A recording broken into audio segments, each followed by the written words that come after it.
औज़ुबिल्लाहि बिस्मिल्लाहिर्रहमानिर्रहीम। अस्सलामु अलैकुम वरहमतुल्लाहि वबरकातुहू। स्किल स्टेज का पहला आर्टिकल हाज़िर खिदमत है। पहले आर्टिकल के कुछ जुज़ हैं, उसमें पहला जुज़ है हमारे पास। इस जुज़ में हम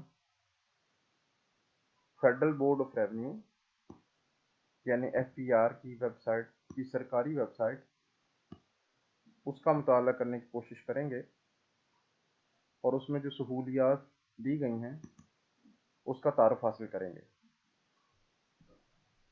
www.fbr.gov.pk पर हम जाएंगे तो ये वेबसाइट खुलेगी FBR की। इसके इंटरफेस हैं वो हम चेक करते हैं।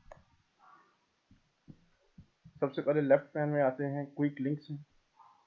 क्विक लिंक्स में तीन चीज़ें सबसे इम्पोर्टेंट हैं: आयरस, रीवॉक और e file sale tax return. IRIS ये है इनलैंड रेवेन्यू इंफॉर्मेशन सिस्टम, इसके ऊपर फूल बना है सोर्सिंग का। आयरस इनकम टैक्स की तमाम कंप्लायंसेस इस आयरस सॉफ्टवेयर के थ्रू ही हम करेंगे।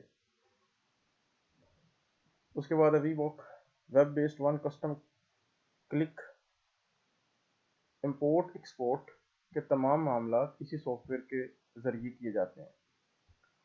उसके बाद है e file sale tax return, sales tax की रिटर्न और चालान जनरेशन वगैरह ई फाइल के थ्रू की जाती है। तो यहाँ पर क्विक लिंक्स में तीन लिंक दिए गए हैं बड़े मेजर, और ये तीनों हमारे मकासद को हल करते हैं: सेल टैक्स, इनकम टैक्स और इम्पोर्ट एक्सपोर्ट। ये है हमारा क्विक लिंक इंटरफेस FBR की वेबसाइट का। उसके बाद आते हैं नीचे लीगल रिसोर्सेज की जाने।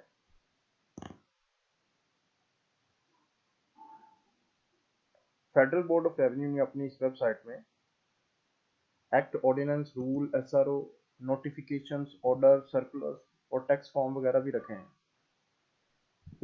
इनको उन्होंने लीगल रिसोर्सेज में रखा गया। इसमें एक्ट है, मिसाल के तौर पर अगर एक्ट को क्लिक करें तो custom act, sale tax act, federal excise act, federal board of revenue act, finance act, income tax amendments act, इस तरह के जो तमाम एक्ट अभी तक आए हैं जो करंट नेचर के हैं, ये जो प्रिवेल कर रहे हैं कंट्री में, वो सारे लिस्ट डाउन किए हैं। ऑर्डिनेंस पर आते हैं। इनकम टैक्स ऑर्डिनेंस, ये इससे पहले था इनकम टैक्स ऑर्डिनेंस 79। इस पर हम अगर क्लिक करें तो हमारा जो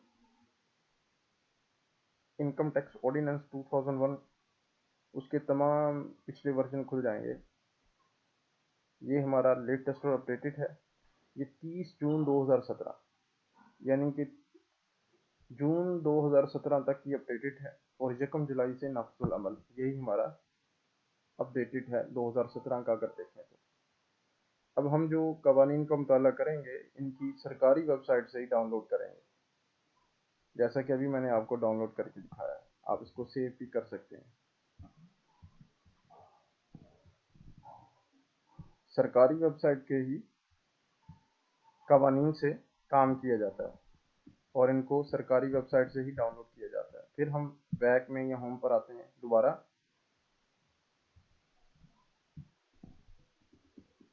लीगल रिसोर्सेज में जो सबसे इम्पोर्टेंट चीज़ है वो SROs एंड नोटिफिकेशन है। ये सबसे इम्पोर्टेंट चीज़ है।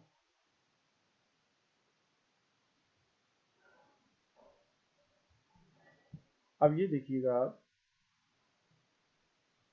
कि एक्टिव ऑपरेटिव नोटिफिकेशन SRO,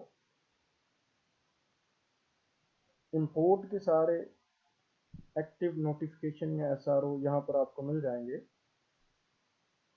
और यहाँ पर एक्सपोर्ट के सारे आपको मिलेंगे। ये कस्टम के हेड में है। सेम इसी तरह इनलैंड रेवेन्यू के आप देखिए इनकम टैक्स के तमाम एसआरओ यहाँ से आपको मिल सकते हैं। ये इनकम टैक्स के एसआरओ हैं। आप डेट, आप डिपार्टमेंट इनकम टैक्स के, कस्टम के, फेडरल एक्साइज के, कौन सा आपको चाहिए वो यहाँ पर आप क्लिक करके उसकी डेट लिख सकते हैं। नहीं पता तो आप कोई टेक्स्ट डाल सकते हैं। मिसाल के तौर पर प्रॉपर्टी के हवाले से अगर कोई एसआरओ मौजूद है तो आप उसको सर्च कर सकते हैं। जिन जिन एसआरओ में प्रॉपर्टी का लफ्ज़ होगा वो ज़रूर आपको मिल जाएंगे। अब इन 5 में से आप देखेंगे आपका मतलूबा एसआरओ ज़रूर होगा। ठीक है,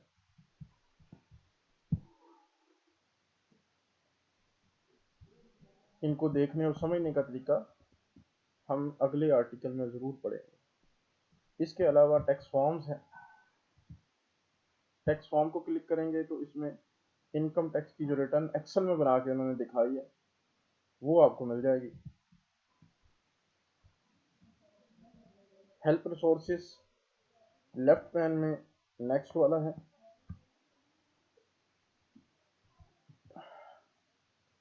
इसमें भी आरएस से मुतल्लिका चीज़ें हैं। इसमें एनटीएन की रजिस्ट्रेशन और आरएस से मुतल्लिका सवालात के जवाब आपको मिल जाएंगे। ये आरएस है, वही उसकी हेल्प समझ लें के नीचे दी गई है। अब उसको खोलेंगे तो आरएस के फ्रीक्वेंटली आस्क्ड क्वेश्चन आपको मिलेंगे। एनटीएन की रजिस्ट्रेशन करवाने के लिए वो आपको यहाँ से मिलेगा। ठीक है, आगे हैं इम्पोर्टेंट टॉपिक्स, अहम टॉपिक्स हैं। इसमें मुख्तलिफ किस्म की जो खबरें हैं ज़्यादा इम्पोर्टेंट वो भी दी जा सकती हैं, लेकिन जो सबसे इम्पोर्टेंट चीज़ होती है विद होल्डिंग टैक्स के रेट्स हैं। अगर आप विद होल्डिंग टैक्स के रेट्स को क्लिक करें तो ये 30 जून 2017 तक के अपडेटेड टैक्स रेट है। ये 31 सफ़हात पर मुश्तमिल है। आप यहाँ से टैक्स रेट देख सकते हैं। ये टैक्स रेट किस तरह देखे जाते हैं ये हम अपने आइंदा आर्टिकल में ज़रूर पढ़ेंगे। अभी हम तारुफ हासिल कर रहे हैं। हम फिर होम स्टेज पर आते हैं।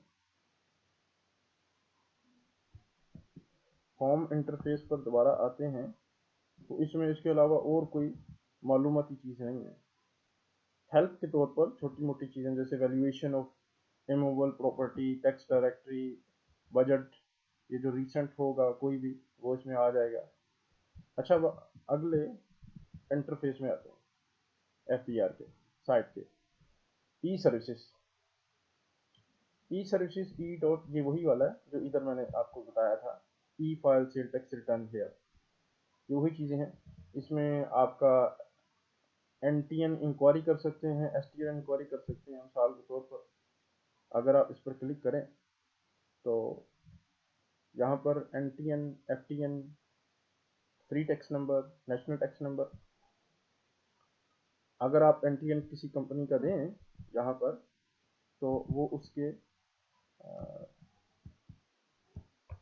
उसके बारे में सारी मालूमात निकाल के आपको बता देगा।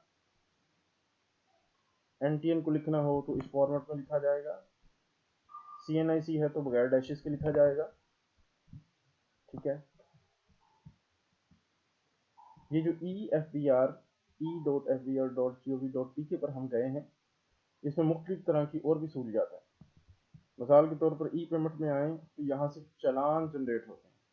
अब सेल टैक्स का कोई चालान जनरेट करना है तो यहाँ पर क्लिक करके, फेडरल एक्साइज ड्यूटी का करना है तो यहाँ पर क्लिक करके, इनकम टैक्स का कोई भी चालान जनरेट करना है तो यहाँ क्लिक करके जनरेट किया जा सकता है।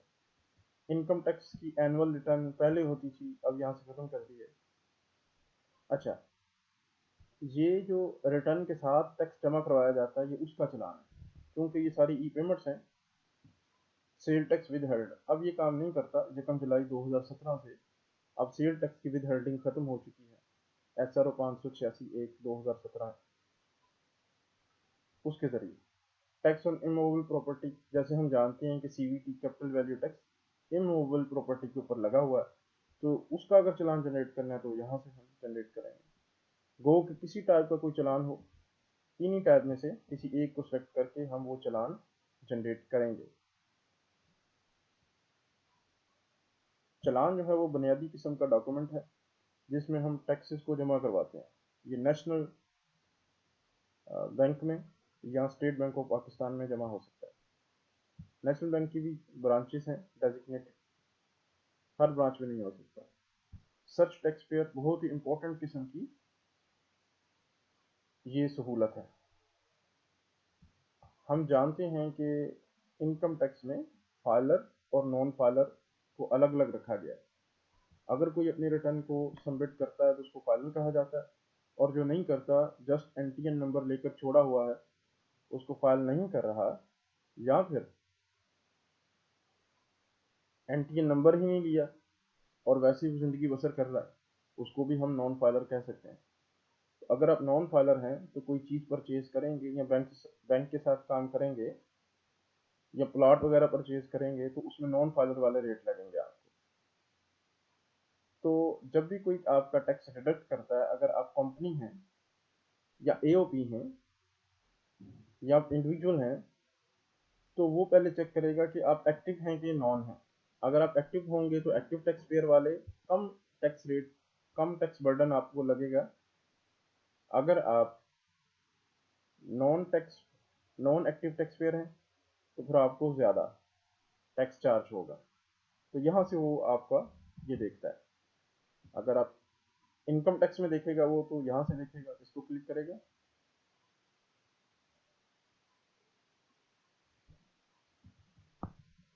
यहाँ पर एनटीएन नंबर डाल के इसको सर्च करेगा।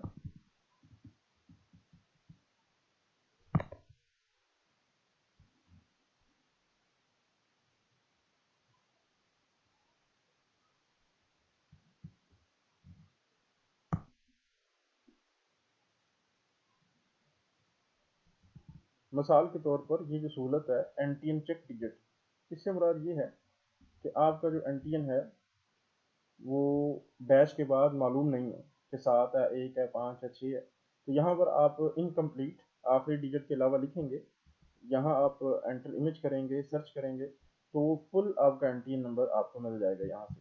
ये सहूलत इसलिए है। एनटीएन इंक्वायरी है, इसमें भी आपका पूरा बायोडाटा, आपके नाम पर कितनी कंपनीज हैं, कब से रजिस्टर्ड हैं, ये पूरा बायोडाटा एंटीएन इंक्वायरी आपको देती है। इसमें भी आपको आपका एंटीएन नंबर लिखना पड़ता है और सर्च करना पड़ती है। और एक्टिव टैक्स पेयर में ये है कि अगर आप यहाँ से करें,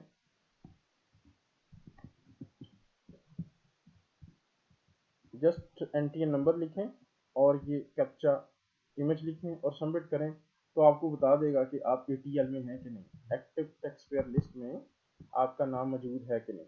अगर आप एटीएल में हैं तो आप फाइलर हैं, फाइलर से मुराद आप एक्टिव हैं, एक्टिव से मुराद अब आप पर टैक्स रेट कम लगेंगे।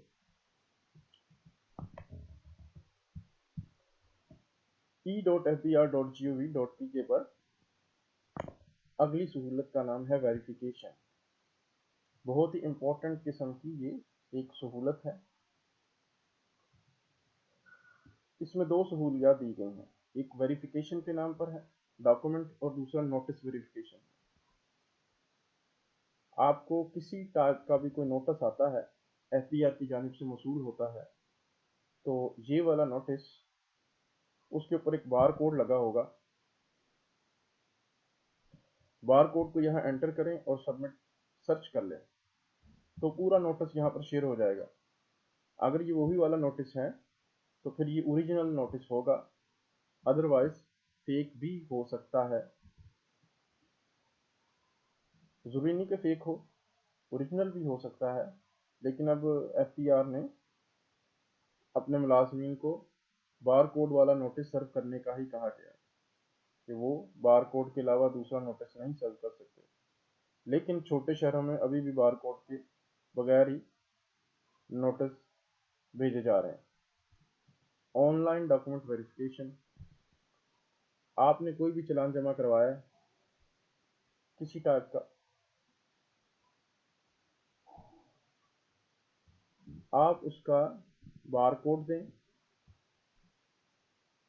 और CPR, सर्च बाय CPR, बहुत ही इंपॉर्टेंट किस्म की चीज़ है।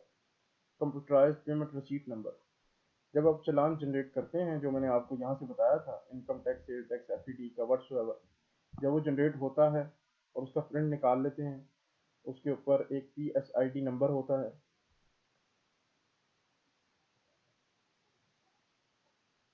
उसके ज़रिए वो आपका चालान जमा कर लेते हैं, उस नंबर को एंटर करते हैं, तो ये जो चालान यहाँ जनरेट किया होता है, जो सिस्टम में सेव होता है, फिर NBP के सिस्टम में भी शेयर हो जाता है, और वो वहाँ से नए वाला प्रिंट निकालते हैं। जो आपने दिया होता है वो अपने पास फाइल में लगा लेते हैं और आपको वहाँ से एक प्रिंट दे देते हैं उस पर स्टैम्प करके।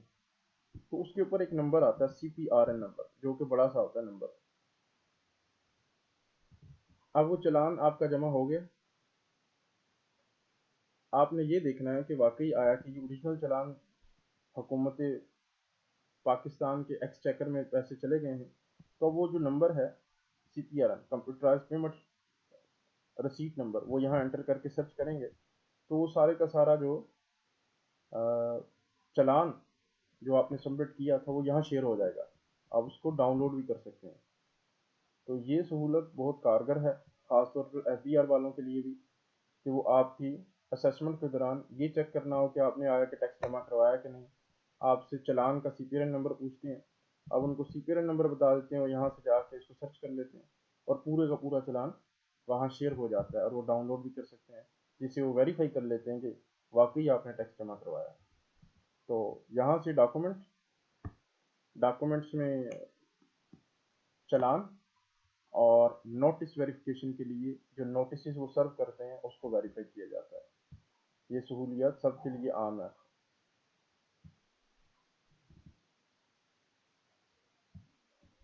ये था FPR, EFPR। इसकी वेबसाइट ये लगा है e.fpr.gov.pk, आप इसको डायरेक्ट भी खोल सकते हैं। अब ये आपको एक सामने एक बड़ा इंटरफेस नज़र आ रहा है,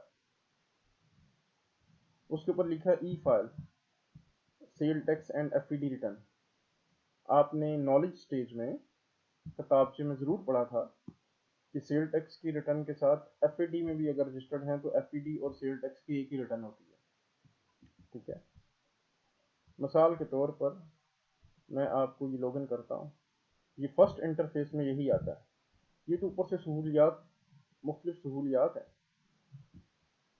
इसका इसके साथ कोई ताल्लुक नहीं। ये इसका मेन हेड है। इसको लॉगिन करेंगे आमतौर पर 2, 3, 4, 5 दफ़ा भी लॉगिन करना पड़ता है।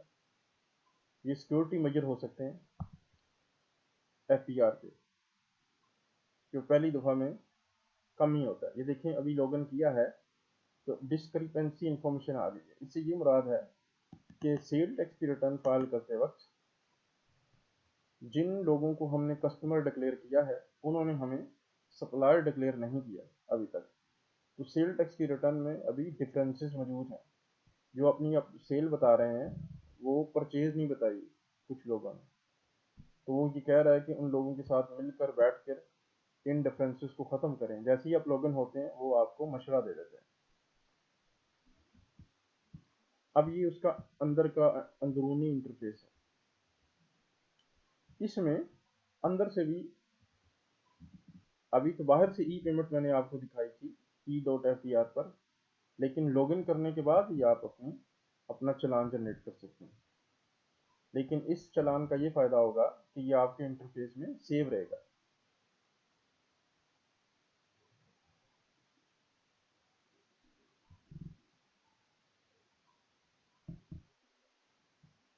इसमें पेमेंट्स करने के अलावा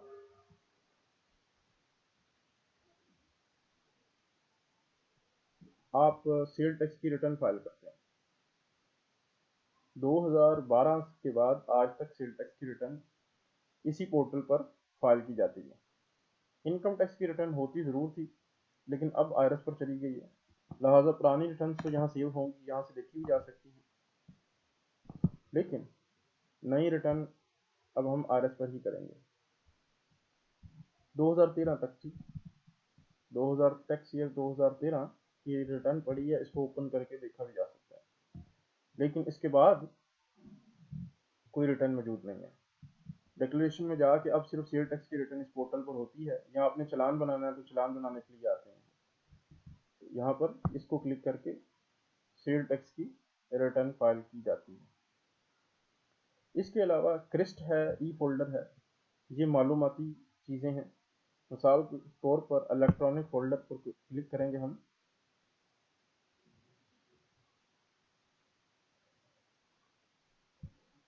तो इसमें जितने भी नोटिस सेल टैक्स के हवाले से या 2013 से पहले जो चीज़ें आई हैं वो ईयर बाय ईयर देखी जा सकती हैं, वो इन फोल्डर्स में महफूज हों। जैसे ये डिक्लेरेशन है, 12 डिक्लेरेशन से मुराद 12 रिटर्न हैं सेल टैक्स की।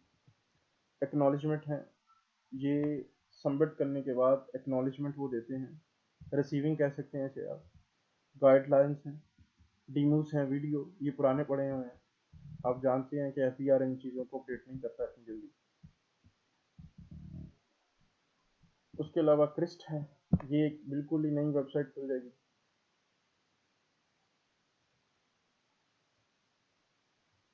Risk based computerised risk based evolution of share tax,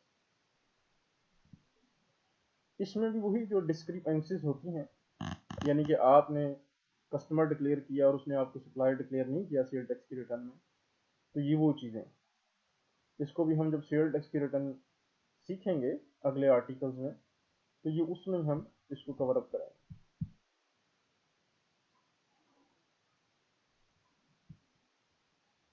ये था e.fdr। वापस आते हैं मेन हेड पर।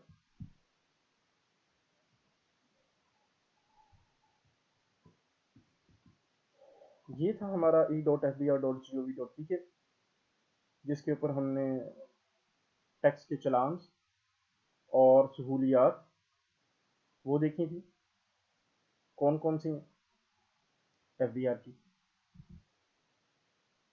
अच्छा, इसमें एक इम्पोर्टेंट है चीज़, आरएस। आरएस को भी देख लेते हैं, inland revenue information system. Income tax के तमाम मामला यहाँ पर ही होते हैं। इसको खोल के मैं दिखा देता हूँ आपको, इस तरह का इसका इंटरफेस होता है। ये जब हम इनकम टैक्स की रिटर्न अपलोड करेंगे तो आप वहाँ से देखेंगे कैसे की जाती है। सिर्फ इनकम टैक्स की रिटर्न ही नहीं, इसमें तमाम हर तरह की डिक्लेरेशन, अपने एनटीएन के प्रोफाइल, उसके पार्टिकुलर्स को चेंज करना, वो भी इसी से ही होता है। रजिस्ट्रेशन, एप्लीकेशंस, हर तरह की एप्लीकेशंस हैं डिक्लेरेशन में है। ये हमारी एनुअल रिटर्न्स हैं और उसके साथ एप्लीकेशंस हैं मुख्तलिफ टाइप की, जो मुख्तलिफ कवानीन के तहत हमें अलाउड है डिक्लेयर करना और एप्लीकेशन देना। Rectification, refund, with holding tax और एडवांस टैक्स की टैब बहुत बड़ी है।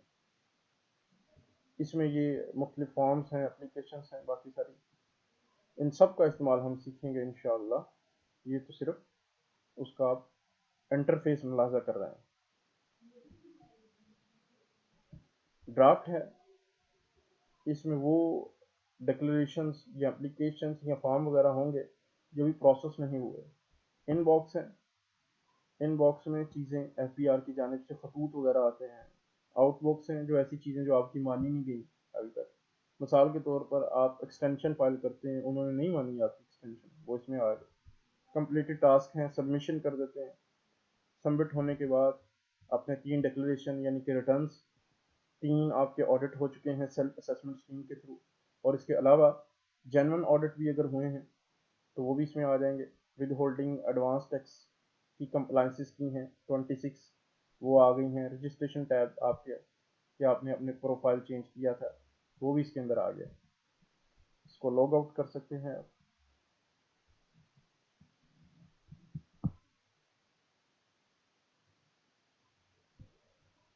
इसके अलावा वीबो को देखते हैं, इंपोर्ट एक्सपोर्ट करेंगे तो वीबो को क्लिक करेंगे। वीबॉक इंपोर्ट एक्सपोर्ट के हवाले से डॉक्यूमेंटेशन और डेटा एंट्री और प्रोसेसिंग के हवाले से बनाया गया है। जीडी वगैरह, goods declaration, letter of credit बनाने के लिए इनिशियल यहाँ से चीज़ें की जाती हैं। EIF मैनेजमेंट सबसे इम्पोर्टेंट चीज़ है, जिसमें EIF में हम वो जो चीज़ इंपोर्ट कर रहे हैं ना, उसको ऐड न्यू करके EIF उसमें सारी चीज़ों का जो इनवाइस है, जो परफॉर्मा इनवाइस है, जो जिन चीज़ों को आप इंपोर्ट कर रहे हैं, वो सारी की सारी चीज़ें इसमें हम तफसील के साथ दर्ज करेंगे। अब यही चीज़ें हर तरफ चलेंगी। इसमें एक एक को एंटर करके चीज़ को, उसका HS कोड, उसको ऐड करते जाएंगे, बार बार ऐड करेंगे। वो अगर 20 चीज़ें हैं आप इंपोर्ट कर रहे हैं तो इकट्ठी आपने इंपोर्ट करनी है, उसको सेव कर देंगे। जैसे सेव होंगे तो इसके ऊपर बैंक के पास यही सारा डेटा बैंक के पास शेयर होता है। स्टेट बैंक के पास भी आपका यही डेटा होता है, कस्टम वालों के पास भी आपका यही डेटा जाएगा। यहाँ से ही आपकी EIF रिक्वेस्ट सेंड हो जाएगी और इसी बेस के ऊपर ही GD बनेगी, गुड डिक्लेरेशन, और बाकी डॉक्यूमेंटेशन भी। बेसिक यही है EIF मैनेजमेंट। बाकी चीज़ें भी हैं, इसको भी हम तफसीलन बाद में देख सकेंगे। इसको नहायत एहतियात के साथ मुरतब किया जाता है EIF में जाके, क्योंकि हम एक बनी बनाई EIF देख लेते हैं कैसे बनी थी। इसकी वजह, इसको एहतियात से करने की वजह यह है कि बाद में जब वो कस्टम क्लियरेंस के वक्त ये आपकी जो लिस्ट है अशिया की, वो EIF जो आपने लिस्ट यहाँ मुरतब की थी उसके बराबर ना हुई, या अशिया में कोई फ़र्क हुआ, या उनकी क्वांटिटी में कोई फ़र्क हुआ, तो फिर ये होगा कि उसको रेक्टिफाई करने के लिए $50 लगेंगे एक रेक्टिफिकेशन के लिए। लिहाजा आप पहले ही उसे अच्छे तरीके से देख लें। ये सारी हैं, ये एक एक प्रोसेस जैसे जैसे होता है कि इंपोर्ट की स्टेज का, कि जैसे ये है एक बनी हुई रिक्वेस्ट EIF,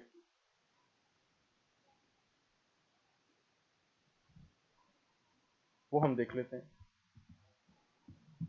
कह रहा है amendment EIF requests are displayed in red colour. ये अमेंडमेंट की होगी बाद में उन्होंने, एक है उसको देख लेते हैं किस तरह बनी थी। ये देखें जी, ये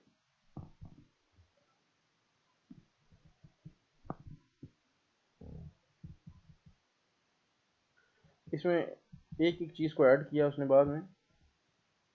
ये कंपनी है जिससे आ रही है, ये जिस मुल्क से आ रही है, जिस शहर से आ रही है, ये सारी चीज़ें ना वो परफॉर्मा इनवॉइस के ऊपर लिखी हुई होती है। लिहाजा वो जब परफॉर्मा इनवॉइस वो है कि जो इंपोर्ट करते वक्त जो रसीद वो आपको देता है, तो उसके ऊपर ये सारी चीज़ें, क्वांटिटी है, ये चीज़ें आ रही हैं, तो इसके मुताबिक ही, इसके मुताबिक ही वो चीज़ें क्लियर करेंगे बाद में। और सबसे इम्पोर्टेंट चीज़ है कि $10,000 से ज़्यादा बड़ी शिपमेंट एक आप नहीं मंगवा सकते। माल ज़्यादा है, स्टेट बैंक ऑफ पाकिस्तान की रिस्ट्रिक्शन है कि 10,000 से ईच ट्रांजेक्शन 10,000 या उससे कम हो, उससे ज़्यादा ना हो। अगर ज़्यादा होगी तो वो आपको बाउंस कर देंगे, नहीं करने देंगे ट्रांजेक्शन। लिहाजा माल जैसा भी है आपका, इसमें यही गुर वाली बात है, ज़्यादा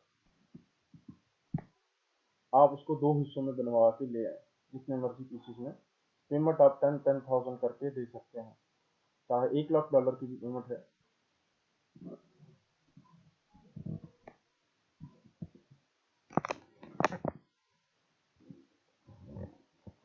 इसके अलावा और भी इसमें इसकी सहूलियात से इस्तेफादा किया जा सकता है। मिसाल के तौर पर आप कंप्लेन कर सकते हैं, कोई किसी टाइप की कंप्लेन सिस्टम बनाया जो कि आपके सामने ही है, जिस टाइप का कंप्लेन सिस्टम। पब्लिकेशंस हैं, फैट विंग है इनका, उनकी किताबें हैं, किताबें भी देख लीजिएगा खोल के, वो पुराने ज़माने की चली आ रही हैं, उनको भी अपडेट करने की अभी तक उन्होंने उसको अपडेट नहीं किया, ना ही जहमत की अपडेट करने की। कॉन्टेक्ट अस, बहुत ही अच्छी सहूलत, 051111772 ये उनकी सर्विस है, सुबह 9 से रात 11 बजे तक। और इसमें आप किसी टाइप का कोई इशू हो, इनकम टैक्स का, सेल टैक्स का, ई एनरोलमेंट का, ई एफ का, सीवीटी का, फेडरल लेवल का कोई भी इशू आपको हो, आप इस नंबर पर कॉल करें बिला झिझक। और अगर कोई ई एनरोलमेंट वाला इशू है तो वो तो कस्टमर केयर वाला खुद ही सॉल्व कर देगा, या आपसे आपका पासवर्ड मांगेगा। अगर कोई इशू आ रहा है तो आप पासवर्ड दे दें उसे बेधड़क होगी, बाद में अपना पासवर्ड जरूर चेंज कर लें सिक्योरिटी मेजर के हवाले से। वो आपको वहाँ से भी ठीक कर देगा कुछ चीज़ें जो नहीं हो रही। बाज़ का सिस्टम का इशू आ जाता है, बैक एंड से वो उसको बेहतर तरीके से सॉल्व कर सकते हैं। तो यहाँ पर एक चीज़ बहुत ही इंपॉर्टेंट है इस नंबर के हवाले से 05111772 में। वो इम्पोर्टेंट चीज़ ये है कि आपको टैक्स के हवाले से इशू है, कुछ प्रोसीजर समझना है, आपने कुछ चीज़ें समझनी है। आपको आयरस, रीवर्क और EFTR का कोई इशू नहीं है। वैसे अपने टैक्स के मामलात में कोई चीज़ समझनी है, कोई ट्रीटमेंट समझना है, तो फिर यहाँ पर कॉल करके सेल टैक्स में समझना है तो सेल टैक्स वाला बटन दबाइएगा टेलीफोन में, और इनकम टैक्स है तो इनकम टैक्स का बटन दबाइएगा। करने के बाद आप उनको कहिए कि हमें लीगल में बात करवा दें। लीगल वाले सुबह 9 से 4 बजे तक होते हैं। वो आपके मामलात, आपके ट्रीटमेंट, प्रोसीजरल चीज़ें आपको अच्छी तरह गाइड कर सकते हैं। अब जब रिटर्न का सीज़न होता है करीब, तो फिर वो कॉल नहीं मिलती, आप उन्हें helpline@fbr.gov.pk पर ईमेल कर सकते हैं यही मामला। लेकिन ख्याल रहे कि एक आधी 1.5 लाइन से ज़्यादा आपका सवाल बढ़ाना हो। आम तौर पर ये एक दिन का काम, एक दिन में जितनी ईमेल्स आई हैं उसी दिन उसका रिप्लाई कर देते हैं। अगर ज़्यादा डेटा हो, ज़्यादा वॉल्यूम हो ईमेल का, तो नेक्स्ट डे करते हैं। तो अगर 2 दिन तक आपकी ईमेल का जवाब नहीं आया तो उसको कॉल कर दें या उसको दोबारा कर दें, क्योंकि बाज़ का वो जंक में आ जाता है, जवाब उसने दे दिया होगा, आपकी स्पैम ईमेल में या जंक में चला जाता है। वहाँ से भी चेक करें, बाज़ का वहाँ भी ईमेल का जवाब आ जाता है, लेकिन आपके इनबॉक्स में शो नहीं हो रहा होता। रिफंड के हवाले से सॉफ्टवेयर एक बनाया हुआ है उन्होंने, जिनका रिफंड ज़्यादा बनता है वो यहाँ से सॉफ्टवेयर भी, और जिनका काम ही है रिफंड, ज़्यादा चीज़ें रिफंड में चली जाती हैं, ज़्यादा पैसे, तो वो यहाँ से रिफंड का सॉफ्टवेयर डाउनलोड करके वेरिफिकेशन अपने ज़्यादा गए हुए पैसे जो FBR के पास हैं उनको वेरीफाई, उन चलान्स को यहाँ से करवा सकते हैं, और उसका हिसाब का भी सॉफ्टवेयर में रह सकता है। ये भी वही टैब्स हैं सारी जो हम पढ़ चुके हैं। इसमें FBR की वेबसाइट में छोटी छोटी और चीज़ें, मिसाल के तौर पर इसमें विंग लिखे हुए हैं, थोड़े से विंग समझ लें FBR के। हम जानते हैं कि जो मेंबर होते हैं FBR के, चेयरमैन के नीचे सारे मेंबर्स जो होते हैं वो हाईएस्ट अथॉरिटी होते हैं FBR की, जो कि 20वें ग्रेड का भी ऑफिसर हो सकता है, 21वें का भी और 22वें का भी। मिसाल के तौर पर इनलैंड रेवेन्यू पॉलिसी का एक मेंबर है, ये पॉलिसी के हवाले से सबसे बड़ा ऑफिसर है, ठीक है, सबसे बड़ा ऑफिसर है पॉलिसी के हवाले से FBR में। दूसरा ऑफिसर है इनलैंड रेवेन्यू ऑपरेशन का, 21वें ग्रेड का है, इसका डायरेक्ट नंबर है, इसकी जॉब डिस्क्रिप्शन लिखी हुई है, ये भी हाईएस्ट पोस्ट है ऑपरेशन के हवाले से। ये दूसरे, तीसरा मेंबर कस्टम का है, पूरे कस्टम को हेड करता है एक बंदा। फिर अगला रुकन है ऑडिट का, ऑडिट के हवाले से सबसे बड़ा FBR का ऑफिसर यही है, एडमिन। FBR को चलाता है, एडमिनिस्ट्रेशन उसकी करता है हाईएस्ट पोस्ट पर, ये 22वें ग्रेड का है। मेंबर लीगल 20वें ग्रेड का है। वही मैंने कहा आपको पहले भी अर्ज की कि 20वें का भी हो सकता है, 21वें का भी, और 22वें का भी हो सकता है। और इस तरह इनकम टैक्स कमिश्नर भी 20वें का भी हो सकता है, 19वें का भी हो सकता है। वैसे तो उसका 20वां ग्रेड है। लीगल के बाद है facilitation and taxpayer education, FATE जिसको कहते हैं, तालीम तरबियत ट्रेनिंग वगैरह, देते हैं, ये मेंबर है, बदलते रहते हैं। उसके बाद strategic planning, reforms and statistics उसका है। इसके अलावा एचआरएम का है। फिर इसके अलावा है इंफॉर्मेशन टेक्नोलॉजी, आईटी का। फिर मेंबर अकाउंटिंग है। मेंबर अकाउंटिंग को देख लेते हैं। मेंबर अकाउंटिंग आपके सामने अकाउंटिंग के हवाले से हाईएस्ट पोस्ट पर है।